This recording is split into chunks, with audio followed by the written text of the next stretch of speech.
The grand chamber buzzed with 1,000 different sounds. Clicks, whistles, hums, and voices in hundreds of languages filled the massive crystalline hall. Representatives from 847 species sat in the curved seats, their bodies ranging from tiny floating orbs to massive creatures that needed special platforms. They all gathered for one reason: to decide what to do about the humans. Ambassador Velshara stood at the speaker's platform, her forearms trembling. Her insect-like body reflected the light from the neutron star outside. She had spent 20 years studying the humans, and what she learned terrified her. Now she needed to make the council understand. Honored council members, she began, her voice translator crackling with urgency. I beg you to reconsider this vote. Do not send your fleet to Earth. Do not provoke the humans. High Counselor Zephyrim floated in his special chamber, his energy form pulsing with dismissive light. He had ruled the council for 300 years and had little patience for fear. Ambassador Velshara, we have heard your concerns. These humans are primitive. They have barely mastered fusion power. Their fastest ships crawl through space like wounded creatures. Why should we fear them? Velshara's compound eyes flashed with desperation. She activated the holographic display, and images filled the air above the council floor.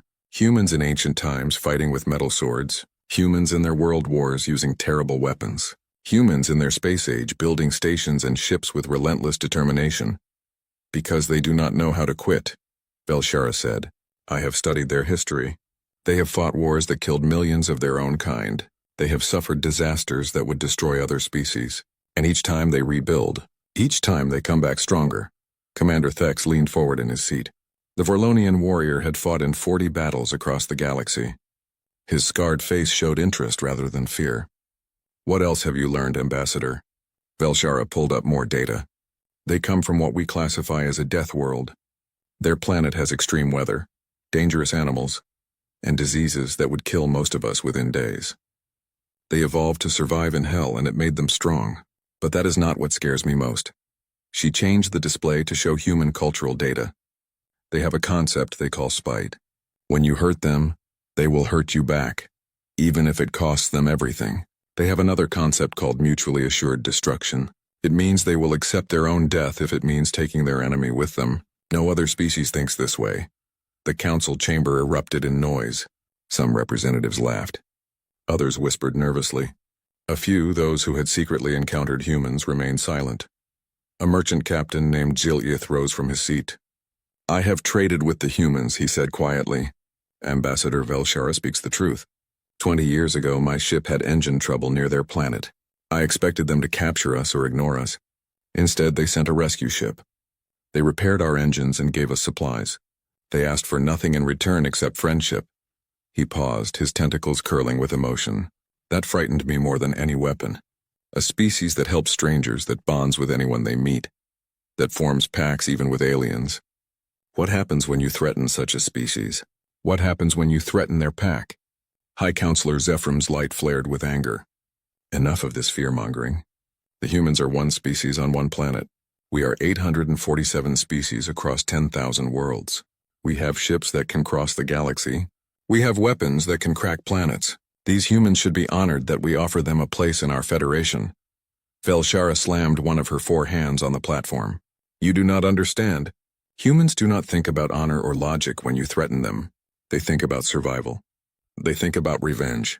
I have seen their entertainment, their stories. They celebrate the small warrior who defeats the giant. They celebrate the last stand, the hopeless battle. They call it humanity, Fig, yeah. The translator struggled with the human phrase, but the meaning was clear enough. And there is one more thing, Velshara continued, her voice dropping to almost a whisper. I have read their military doctrine.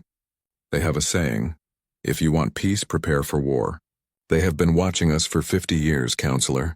Do you really think they have not been preparing? High Counselor Zephyrim had heard enough. We vote now. All those in favor of sending the enforcement fleet to Earth to demand their immediate integration into the Galactic Federation?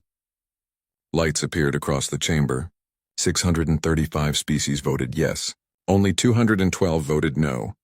The decision was made. Velshara felt her heart sink. She made one last attempt. You are not just provoking them, she said, her voice echoing through the now quiet chamber. You are giving them a reason to unite. Humans fight among themselves, yes. They have many nations and many differences. But when an outside threat appears, they become one species with one purpose. And you have no idea what unified humans are capable of. Commander Thex watched the ambassador leave the chamber, her 4 arms hanging in defeat. He had fought many species, conquered many worlds. But something in Velshara's words bothered him. He had learned long ago to trust his instincts in war, and his instincts told him that the Council had just made a terrible mistake. High Counselor Zephyrim gave the order. Prepare the fleet. 500 ships should be more than enough. We leave in 3 days. In her quarters, Velshara composed a message. She could not send it officially, but she had made friends during her time studying Earth. She sent it through back channels, through traders and smugglers, hoping it would reach the humans in time. The message was simple. They are coming. I tried to stop them. I am sorry. Prepare for the worst, hope for the best, and remember that some of us wanted to be your friends. Then she waited, watching the fleet prepare for departure, and prayed to her gods that she was wrong about everything. The Council fleet dropped out of faster-than-light travel at the edge of Earth's solar system. 500 warships, each one larger than anything humans had ever built, formed a perfect formation. Their shields glowed with power, their weapons charged with deadly energy. At the center of the fleet, Zealot Commander Korvax sat on his command throne and smiled. Look at their primitive planet, he said to his officers. 1 moon, 1 sun, water and dirt. And they think they can resist us. His tactical officer studied the scans. Commander, I detect several space stations around the planet. Some structures on their moon. A few outposts on the red planet they call Mars. Nothing that poses a threat. Korvax nodded. Open a communication channel to the planet. All frequencies. On Earth, every television, radio, and computer screen suddenly showed the same image. An alien face, reptilian and cold, stared down at humanity. Korvax spoke through the translator. Humans of Earth, I am Zealot Commander Korvax of the Galactic Council Fleet. You have been observed for 50 of your years.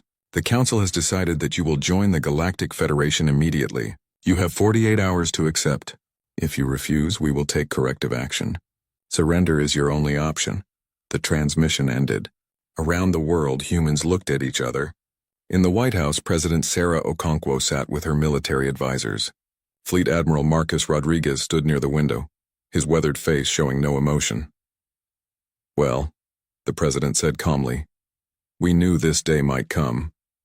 Admiral Rodriguez turned from the window. Protocol defiance, Madam President? She nodded. Protocol defiance. But we buy time first. She looked at her communication officer. Send them a message. Tell them we need 72 hours to prepare our governments for integration. Make it sound like we are cooperating. The message was sent. Korvax received it and laughed. See, they are already broken. They beg for more time to accept their fate. He ordered his fleet to maintain position and wait.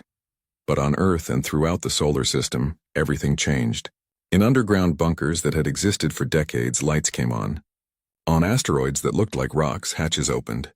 On Mars and the moons of Jupiter, colonies that were supposed to be small research stations revealed their true size. Humanity had been preparing for this moment since the first time they detected alien signals in space. Admiral Rodriguez walked through the command center beneath Colorado. Thousands of officers worked at stations, coordinating defenses across the entire solar system. A young lieutenant approached him. Sir, all hidden assets are now active.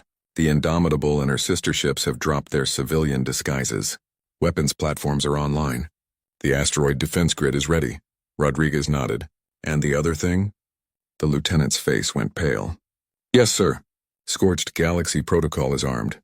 Dr. Wright confirms the Vani. Neumann probes are ready in the Kuiper Belt. They await final authorization. Let us hope we do not need them, Rodriguez said quietly. 71 hours passed. The Council fleet detected no military buildup. Their scans showed humans moving people underground, probably in fear. Korvax felt satisfied. The humans would surrender without a fight. President Okonkwo sent the second message. Commander Korvax, we have discussed your offer. Here is our counteroffer. Leave our solar system peacefully. We wish to join the galaxy as friends, not slaves. If you refuse, you will learn why Earth is called a death world. Korvax read the message 3 times. Then he started laughing. His officers joined in. The humans, with their tiny ships and primitive weapons, were threatening him. "They dare?" he shouted. "They dare to refuse the council? I will show them what happens to species that refuse." He pointed at the tactical display. "That area there on their southern continent. It appears uninhabited. Target it with plasma weapons. Fire a warning shot. Let them see what we can do." The fleet's weapons charged. 10 ships fired together, their combined plasma beams striking the Antarctic ice sheet. The explosion lit up the sky. Ice vaporized instantly. Rock melted. And 2 kilometers below the surface, in a research facility that was not supposed to exist, 2,000 human scientists and support staff died in less than a second. The Council fleet detected the underground structure only after it was destroyed. Korvax felt a moment of doubt but pushed it away. They were just humans, primitives. It did not matter. On Earth, President Okonkwo watched the satellite footage. She watched the ice vaporize. She watched the heat bloom. She received the casualty report. 2,000 people, men and women who were working on technology to defend Earth, people with families, people with children, people with dreams. She stood up from her desk and walked to the window. Outside, night was falling. She thought about all the speeches she had prepared for first contact, the dreams of peace and cooperation, the hope that humans would join a galactic community as friends. Those dreams died in Antarctica. She returned to her desk and activated the communication system. Every human on Earth, Mars, the Moon, and the colonies could hear her. Her voice was steady and cold. "My fellow humans, 72 hours ago we were contacted by an alien fleet. We hoped for peace. We offered friendship. Instead, they gave us an ultimatum: submit or die. We asked for time to prepare for peaceful integration. They responded by attacking Antarctica. 2,000 of our people are dead. Scientists, engineers, support staff. People who were working to protect us all. They killed them to send a message." She paused, her dark eyes reflecting the light from her computer screen. "They wanted to see what humans do when cornered. They wanted to see what happens when you threaten our families. Let us show them. Admiral Rodriguez, you are authorized to execute Protocol Defiance. Show them what humanity does to those who kill our children." Admiral Rodriguez's face appeared on every military screen across the solar system. He did not look angry. He looked focused, calm, and absolutely certain. "All units," he said quietly, "weapons free. Remember Antarctica. For everyone who died, for everyone still alive, for the future of humanity. Make them pay for every single life they took." In orbit, the Council fleet detected the change immediately. Energy signatures spiked across the solar system. Ships that looked like civilian freighters suddenly bristled with weapons. Asteroids that should have been rocks launched missiles. The Moon opened and revealed massive railguns. Mars lit up with defense platforms. Korvax stared at his tactical display in confusion. "What is this? Where did these weapons come from?" His tactical officer's voice shook. "Commander, I am detecting over 200 combat-capable human vessels, multiple weapons platforms, energy signatures consistent with—" "Commander, they have been hiding their capabilities. This was a trap." The first human missiles hit 3 Council ships before their shields could adjust. The ships did not explode. They simply stopped moving, their crews killed by kinetic impacts that went through energy shields like they were not there. Korvax finally understood Velshara's warning. But it was too late. The battle for Earth began 6 minutes after the Antarctica attack. Captain Emma Stone stood on the bridge of the EDFS Indomitable, a ship that had pretended to be a civilian cargo hauler for 15 years. Now her true nature showed. Armor plating covered her hull. Railguns extended from hidden bays. Missile tubes opened along her sides. "All crew to battle stations," Emma ordered. Her voice was calm, but her hands gripped the command chair tightly. "Target the cruiser at Mark 7. Fire when ready." The Indomitable's main railgun fired. A solid tungsten rod, accelerated to a significant fraction of light speed, crossed the distance in seconds. It hit the Council cruiser's shield and punched through like paper. The rod went through the ship's hull, through 3 decks and out the other side. Atmosphere vented. Crew members were sucked into space. The cruiser went dark. "One down," Emma's tactical officer reported. 19 more in our sector. "Then we have more work to do," Emma said. Throughout the solar system, similar scenes played out. Human ships dropped their disguises and attacked. They were slower than Council vessels. Their shields were weaker. Their weapons had shorter range. But humans had advantages the Council never expected. Human ships were designed to take damage and keep fighting. Their hulls had multiple layers of armor. Their systems had redundancies and backups. A Council ship that lost its main power would drift helplessly. A human ship would switch to auxiliary power and keep shooting. Human crews rotated through dangerous positions voluntarily. No one was forced to serve. No one was ordered to sacrifice themselves. Yet when Captain Emma needed volunteers to man the damaged forward gun, every single crew member raised their hand. "We are in this together, Captain," one young gunner said. "For Antarctica, for humanity." The Council fleet quickly learned that fighting humans was different from any battle they had experienced. When a Council ship was damaged, it would withdraw to repair. When a human ship was damaged, it would get closer and fight harder. When a Council captain faced certain defeat, he would surrender. When a human captain faced certain defeat, she would ram her ship into the enemy. Commander Thex watched from his ship at the edge of the battle. He was supposed to be coordinating the fleet's movements, but he found himself fascinated by the human tactics. They used everything as a weapon. They fired chunks of ice from the asteroid belt, accelerated to incredible speeds. They hacked into Council communication systems and played recordings of dying Council crew members. They even used their own damaged ships as decoys, drawing fire while other ships attacked from behind. "They fight like warriors," he said to himself. "No, they fight like people who have nothing left to lose." His tactical officer showed him updated casualty reports. After 12 hours of fighting, the Council had lost 89 ships. The humans had lost only 23, but the human ships had taken far more damage on average. They just refused to stop fighting until they were completely destroyed. "How are they doing this?" the tactical officer asked. "Our ships are faster, our weapons stronger, our shields better. How are they winning?" Thex studied the battle data. "Because they are not trying to win a clean victory. They are trying to make us bleed. Every ship we lose makes the Council weaker. Every ship they lose makes humanity more determined. They are betting that we will break before they do." On the Indomitable, Emma received a priority message from Admiral Rodriguez. "Captain Stone, we need you for a special mission. The flagship. The one commanding this fleet. We need it gone." Emma looked at her tactical display. The Council flagship was massive, 3 times the size of her ship. It was protected by 50 escort vessels. Its shields could probably withstand everything the Indomitable could throw at it. Going after it was suicide. "Understood, Admiral," she said. "We will get it done." She turned to her crew. "Listen up. We have been given a mission. The flagship. We are going to take it out. I will not lie to you. This will be dangerous. We might not make it back. Anyone who wants to transfer to another ship, do it now. No shame, no judgment, nobody moved." Her executive officer smiled. "Captain, with respect, shut up and give us the plan." Emma felt tears trying to form, but pushed them away. "We do what humans do best.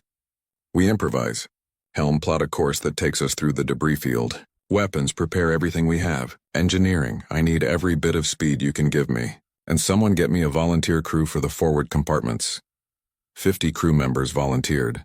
Emma picked 10. She told them their job was to stay at their posts even if the ship was breaking apart, keeping the weapons firing until the very end. They accepted without hesitation. The Indomitable charged toward the flagship. Council escort ships fired at her. Her shields failed. Her armor took hits. Fires broke out on 3 decks. Her main engine was damaged. Still, she kept going. "Hull breaches on decks 5 and 6, damage control reported. Forward weapons offline. Portside weapons gone. Keep going," Emma ordered. "All remaining power to engines and starboard weapons." She opened a ship-wide channel. "All hands, this is the captain. In 2 minutes, we are going to hit that flagship with everything we have. Then I am ordering evacuation. Get to the escape pods." "That is an order." Her executive officer looked at her. "Captain?" "Someone needs to keep the ship on course," Emma said quietly. "I need volunteers to stay with me on the bridge." 10 people. "We keep her flying until impact." Again, everyone volunteered. Emma picked 9. She looked at them. These men and women who were about to die for people they had never met, for a future they would never see. "For Antarctica," she said. "For humanity," they replied. The Indomitable crashed into the Council flagship at 30% of light speed. The impact was visible from Earth. The flagship's shields tried to stop the collision and failed. The Indomitable's remaining weapons fired even as her hull disintegrated. Her reactor went critical at the moment of impact. Korvax had exactly 3 seconds to realize what was happening before the explosion consumed his ship. He managed to get to an escape pod. Most of his crew did not. Admiral Rodriguez watched the tactical display as the flagship disappeared.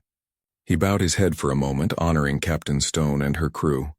Then he opened the communication channel to the remaining Council fleet.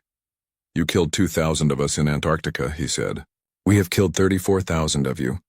We can keep going. We have billions more who will volunteer. How many more can you afford to lose? Leave now or stay and die. Choose." In the Grand Chamber, Velshara watched the battle through live feeds and wept. She had tried to warn them. She had begged them to listen. Now thousands were dead on both sides, and the war was only beginning. 8 days. The battle had lasted 8 days. Both sides were exhausted.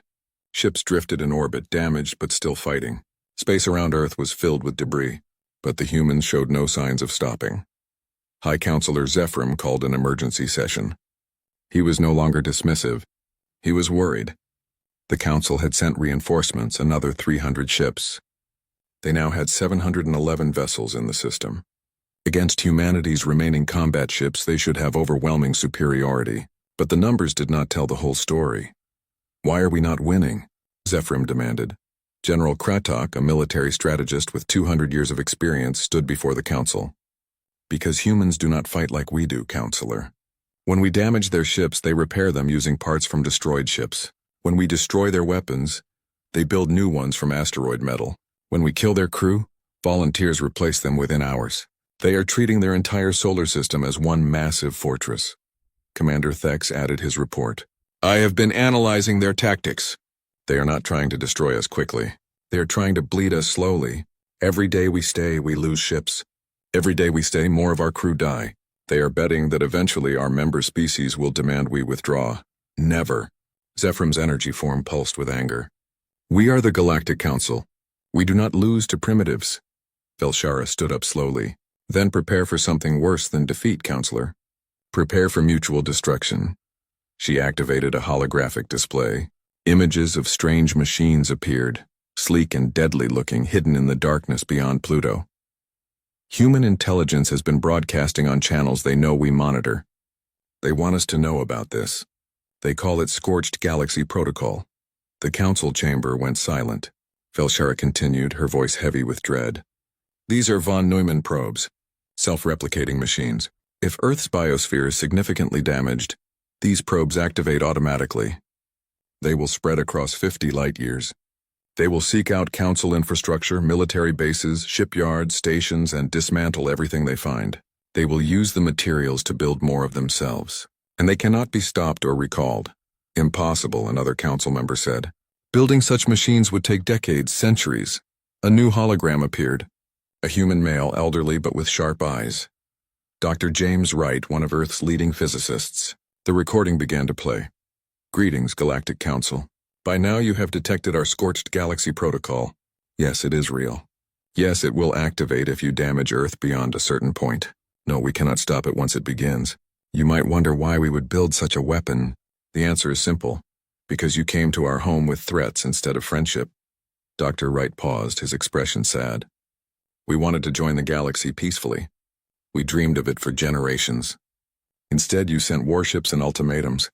You killed our people to make a point. So we will make our own point. If you destroy us, we will make sure you regret it for the next 1,000 years. Your children's children will curse your names for provoking humanity." The recording ended. The Council sat in stunned silence. Commander Thex spoke quietly. "He is telling the truth. My technical staff analyzed the probes. They are real. They are active. And if Earth falls, they launch automatically. No one can stop them, not even the humans themselves." Merchant Captain Silith, who had traded with humans for years, rose from his seat. "Honored Council, I told you before. Humans are different. They do not think about survival the same way we do. They think about legacy. If they must die, they will make sure their death means something. They will make sure you remember them forever." Zephyrim felt something he had not felt in centuries. Fear. "This is madness. Why would they build weapons that cannot be controlled? Velshera answered softly. Because they wanted you to know that defeating them is not enough. Even if you win the battle, you lose the war. The probes will hunt your species for generations. Your economy will collapse trying to defend against them. Your people will suffer for your decision to provoke humanity. As the council debated, the war continued. Human ships had learned to work together in ways that amazed even Commander Thex. They shared targeting data instantly. They covered each other's weaknesses. When one ship ran out of ammunition, another would move into position to take its place. They fought like a single organism with 1,000 bodies. But humans were doing something else that confused the council. They were treating captured enemy crew members well. Council soldiers who expected torture or death found themselves in clean medical facilities, receiving treatment alongside wounded humans. Some were even released with messages for their families. Commander Thex visited one of these facilities, traveling under a flag of truce. He watched a human doctor treating a Vorlonian soldier who had killed 3 humans before being captured. Why? Thex asked the doctor. This soldier killed your people. Why save him? The doctor, an older woman with tired eyes, continued working. Because he is someone's son, someone's brother, maybe someone's father. When this war ends, and it will end someday, we want to be able to look at ourselves in the mirror. We fight because we must. We kill because we must, but we do not become monsters. Thex left the facility deeply troubled. He had fought 40 campaigns across the galaxy. He had seen species fight for territory, for resources, for honor. He had never seen a species fight for survival while still maintaining compassion for their enemies. That evening, he sent a private message to High Counselor Zephyrim. We cannot win this war. Not the way you want. If we push them too far, they trigger their doomsday weapon. If we try to outlast them, they will fight for generations. And every day we fight, more species in the council question why we started this war. The humans offered friendship first. We responded with violence. History will not judge us kindly. Zephyrim read the message and made a decision. He would try to negotiate. Not surrender, but some kind of agreement. He sent out diplomatic signals. The human response was immediate and cold. You murdered 2,000 of our people. You attacked our home. Now you want to talk? Come to the negotiation table, but understand this. We will never submit. We will never surrender. If you want peace, it will be as equals. If you want war, we will give you more war than you can handle. Choose wisely. In her quarters, Velshera received a message from her human contacts. It contained just 5 words. Thank you for trying, friend. She looked at the battle reports, the casualty lists, the economic damage spreading across council space. She had warned them. She had begged them. They had not listened. Now they would pay the price. And so would thousands of innocents on both sides who just wanted to live their lives in peace. The peace talks failed within 3 hours. Ambassador Chen Wei sat across from council negotiators at a neutral station orbiting Saturn. She was a small woman with steel in her eyes, chosen because she had lost her brother in Antarctica. The council offered to return to the way things were before the war. No occupation, limited reparations, an apology of sorts. Chen listened to their offer without expression. No, she said simply. The council negotiator, a tall being covered in crystalline plates, looked confused. But this is generous. We are offering to forget this unfortunate incident. Chen leaned forward. Forget? You killed 2,000 of my people. You attacked our home. You started a war that has killed tens of thousands on both sides. And you want us to forget? She shook her head. Here are humanity's terms. Full council membership with equal voting power. Complete reparations for all damage to Earth. A public apology broadcast across the galaxy. And Zealot Commander Korvax stands trial for war crimes. The negotiators' plates rattled with shock. Impossible. You are making demands like a victor. You have not won. You are barely surviving. Chen smiled, but there was no warmth in it. We are surviving. That is the point. Every day you stay, you lose ships. Every day you stay, your economy suffers. Your member species are already questioning this war. How much longer can you afford to fight us? We can fight for generations. Can you? The talks ended. Chen returned to Earth with a simple message. The council refused reasonable peace. The war would continue.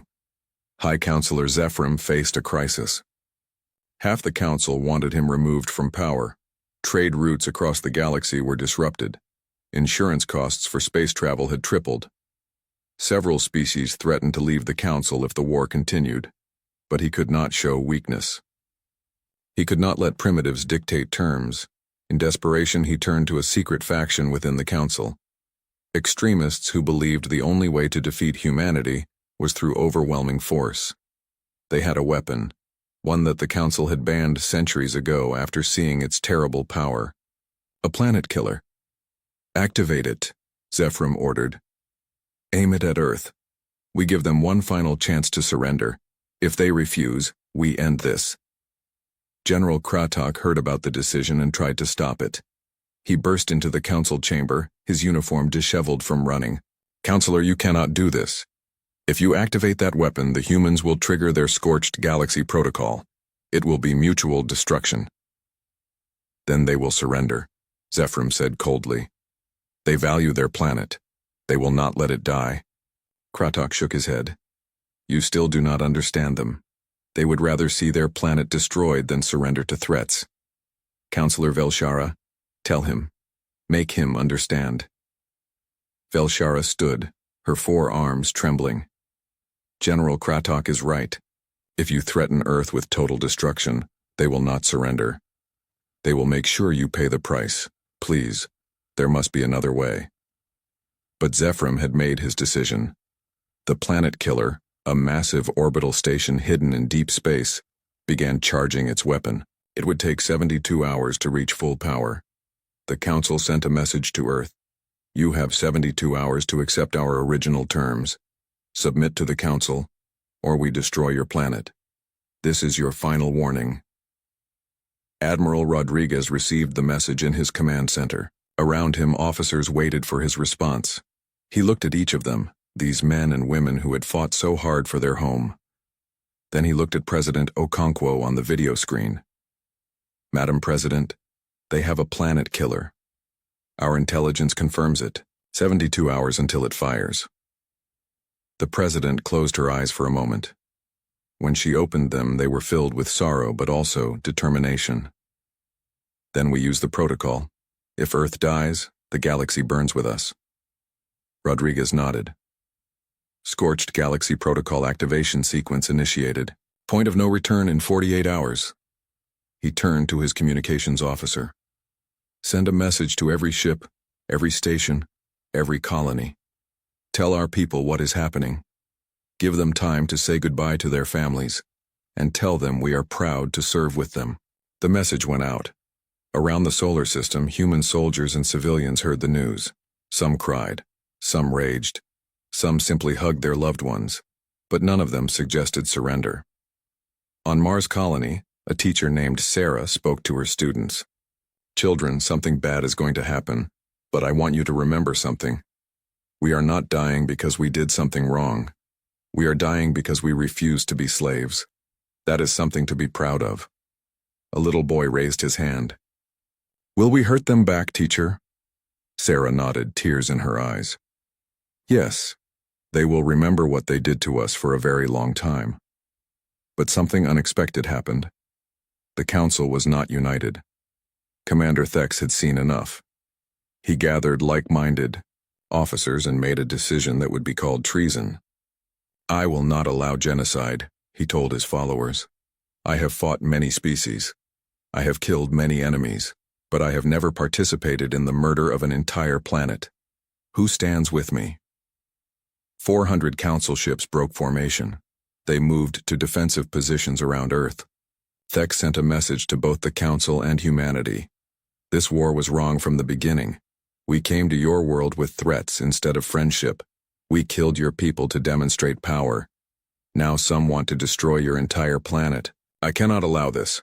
My fleet will defend Earth from the planet killer. If the Council wants to fire that weapon, they will have to go through us first.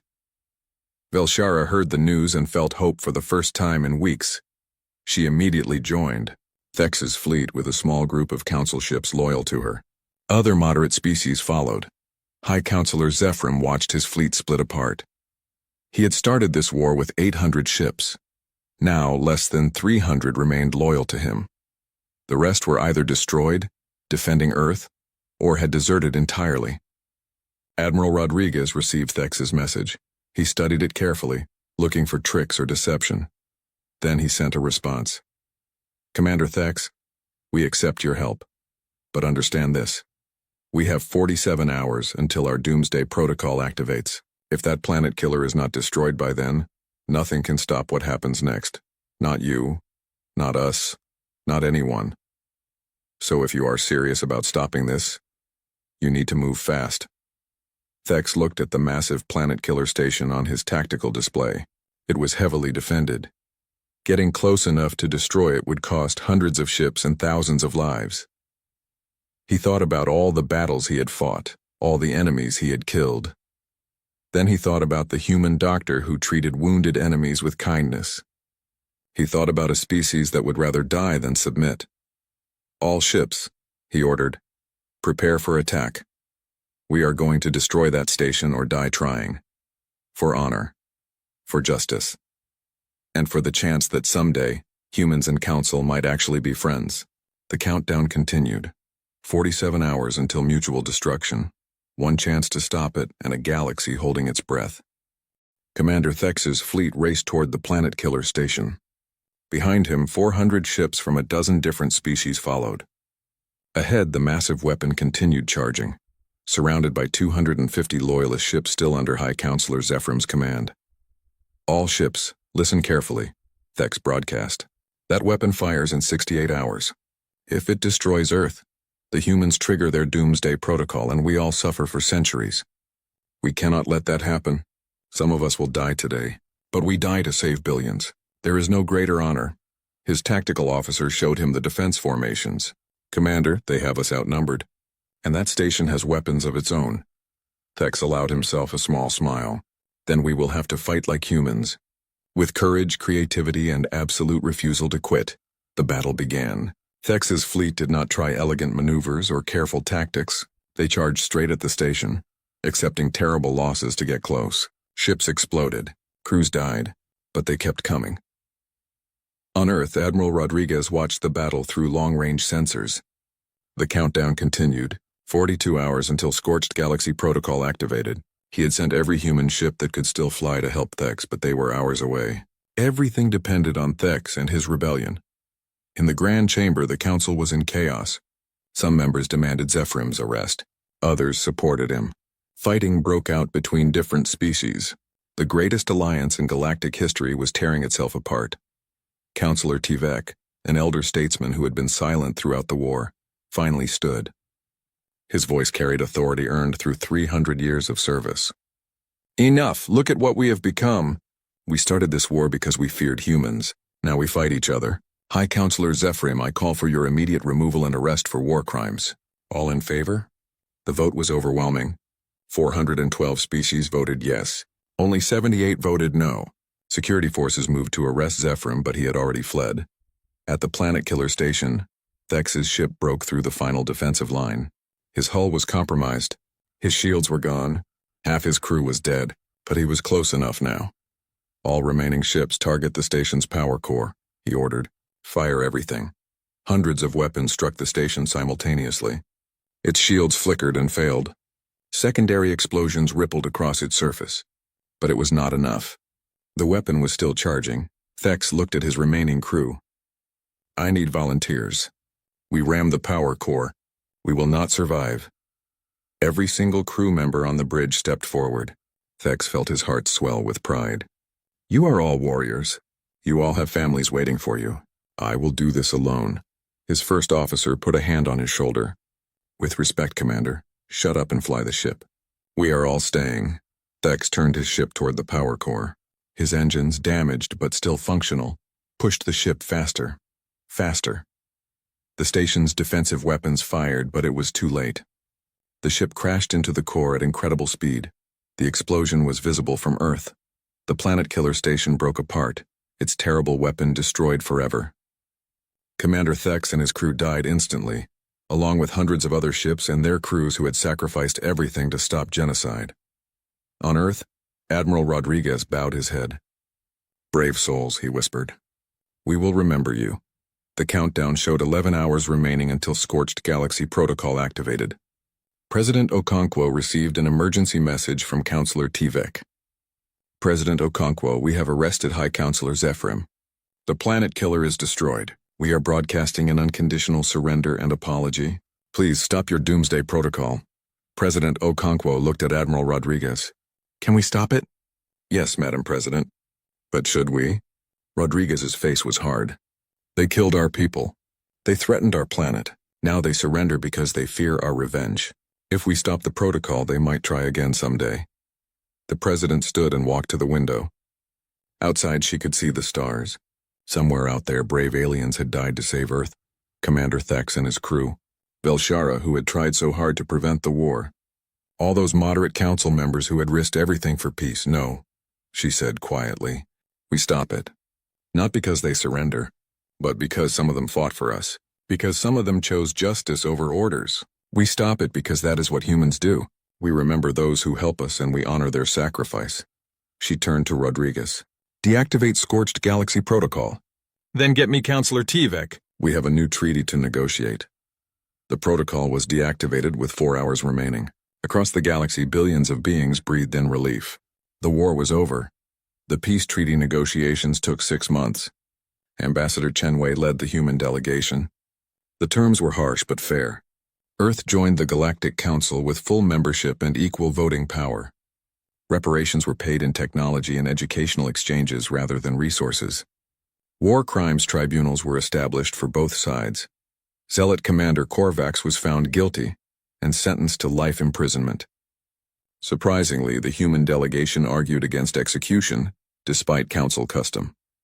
"We do not kill prisoners," Ambassador Chen explained. "Even those who deserve death. That is not who we are." High Counselor Zephyrim was also convicted. He died in prison 2 years later, broken and forgotten. At Antarctica, a memorial was built. 2,000 human names were carved on one side. On the other side, the names of 89,000 council soldiers who died in the war. The inscription read, "May those who died in unnecessary war teach us to choose necessary peace." 10 years passed. Human technology combined with alien knowledge revolutionized the galaxy. Human creativity and alien wisdom created wonders. The war was studied in military academies across 1,000 worlds as a cautionary tale. Velshara became Earth's official liaison to the Council. Humans called her the one who tried to save us and treated her with enormous respect. She lived in New York City and taught xenobiology at the university.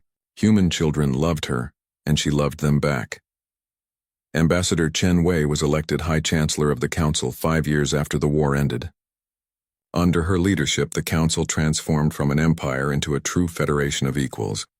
Dr. James Wright personally dismantled the von Neumann probes.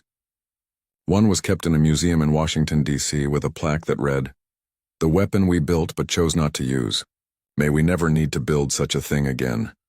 On Mars Colony, the teacher Sarah watched her former students graduate. The little boy who had asked if they would hurt them back was now studying to be a diplomat. He wanted to help prevent future wars. In the rebuilt Grand Chamber, Ambassador Chen gave a speech to welcome a newly discovered species into the galactic community. Her hair was gray now, but her eyes were still sharp. 50 years ago, the Council made a terrible mistake. They sent warships to Earth with demands instead of friendship. Many died on both sides before we learned to respect each other. Let me give you the lesson we learned. Do not provoke anyone. Every species is capable of both great violence and great love. The choice of which one you face is entirely yours. Choose friendship. Choose respect. And remember that the greatest strength is not the power to destroy, but the wisdom to choose peace. The Council voted unanimously to send a friendship delegation to the new species. At the memorial in Antarctica, human and alien children played together while their parents watched. Former enemies had become friends. Some had even become family. The war that nearly destroyed everything had instead brought the galaxy together. Velshara stood at the memorial reading the names. A human child, the great-granddaughter of someone who died in Antarctica, came and held her hand. "Miss Velshara, my teacher says you tried to stop the war." "Thank you." Velshara looked down at the child. this young human with a smile like sunshine. I wish I had tried harder. The child shook her head. My mom says you did your best. That is all anyone can do. And you are our friend now. That is what matters. Velshara felt her compound eyes grow moist. Humans, she had learned, had a gift for forgiveness that matched their capacity for vengeance. They could hate fiercely and love just as strongly. The galaxy was better for having them in it, even if learning that lesson had cost so much. She looked up at the stars and thought of Commander Thex, who had sacrificed everything to save both sides from mutual destruction. She thought of all those who had died because leaders chose pride over wisdom. Never again, she whispered. We will never let this happen again. The child squeezed her hand. Come on, my dad is making dinner. He makes really good pasta. You will love it. Velshara smiled and let the child lead her away from the memorial. Behind them, the sun set over Antarctica, painting the sky in colors of orange and gold. Tomorrow would bring new challenges, new opportunities, and new friendships. But today there was peace. Hard-won, blood-bought, and precious beyond measure. The galaxy had learned its lesson. Do not provoke humans, but more importantly, do not provoke anyone. Offer friendship first and amazing things become possible. The war was over. The future had begun,